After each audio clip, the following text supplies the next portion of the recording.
네, 대장동 개발 의혹을 수사하는 검찰은 천화동인 4호 소유주 남욱 변호사를 어제 이어서 재소환하고 당시 사업자 심사에 참여했던 정모 변호사도 다시 불러서 조사하고 있습니다.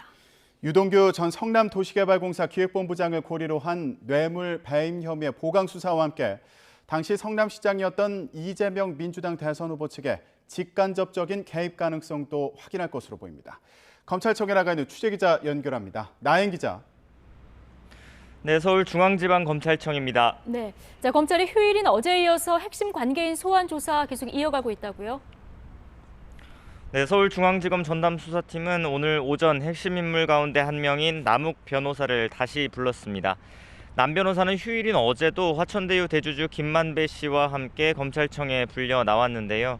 오늘도 유동규 전 본부장에게 700억 원대 뇌물을 약속하는 과정에서 어떤 역할을 했는지, 또 성남시 의회를 상대로 한 추가 로비 의혹의 진상은 무엇인지 묻는 기자들의 말에 아무 말도 하지 않았습니다.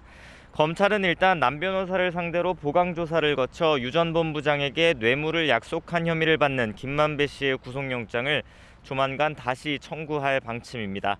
또 유 전 본부장 공소장에 담지 못한 배임 혐의도 계속 다듬어가며 남 변호사의 신병 처리 방향도 검토할 방침입니다. 그런데 오전 소환 대상에는 남욱 변호사, 또 유동규 전 본부장과 가까운 정모 변호사도 포함됐다고요. 네, 정모 변호사는 남욱 변호사의 대학 후배로서 대장동 민관합동 개발 당시 성남도시개발공사에서 사업자 선정 심사에 직접 참여한 인물입니다. 올해 초 성남도시개발공사 퇴직 전후엔 유동규 본부장의 자금 세탁용 회사로 의심받는 유원홀딩스에서 대표이사 직함도 달았습니다. 정 변호사는 최근 당시 성남시장이었던 이재명 민주당 대선 후보에게 대장동 개발 당시 사업자 공모 지침서를 직접 보고했다는 취지로 검찰에 진술한 것으로 알려졌는데요.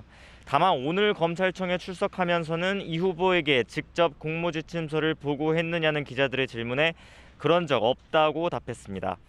하지만 이 후보 측의 개입 가능성을 의심케 하는 진술은 어제 참고인 조사를 받은 황무성 성남도시개발공사 초대 사장에게서도 나왔습니다. 지난 2015년 대장동 개발 사업자 선정을 앞두고 돌연 사임한 황 전 사장은 앞서 언론 인터뷰 등에서 자신이 직을 던지고 나온 건 유동규 전 본부장 측의 외압 때문이라고 주장해왔습니다. 이어 최근엔 유 전 본부장 측 인사로 알려진 당시 개발사업본부장 유모 씨가 지난 2015년 2월 6일 자신의 사무실로 3번 찾아와 사직서를 강제로 받아갔다는 구체적인 주장을 새로 내놨습니다. 황 전 사장은 당시 상황을 묻는 YTN 취재진의 질의에 유모 씨가 2015년 1월부터 윗선으로부터 자신을 그만두게 하라는 닥달을 당했고, 그 윗선은 유 전 본부장과 정진상 당시 성남시 정책실장이었다고 주장했습니다. 정 전 실장은 현재 이재명 후보의 대선 캠프에서도 일하고 있고 이 지사의 측근으로 알려져 있습니다. 다만 이 지사 측은 당시 개발이익 배분과 관련한 사항 등을 보고받은 적 없고 황 전 사장의 거취 역시 논의한 적 없다는 입장입니다. 어떤 식으로든 수사기관의 사실관계 확인 과정은 불가피할 것으로 보입니다. 지금까지 서울중앙지검에서 전해드렸습니다.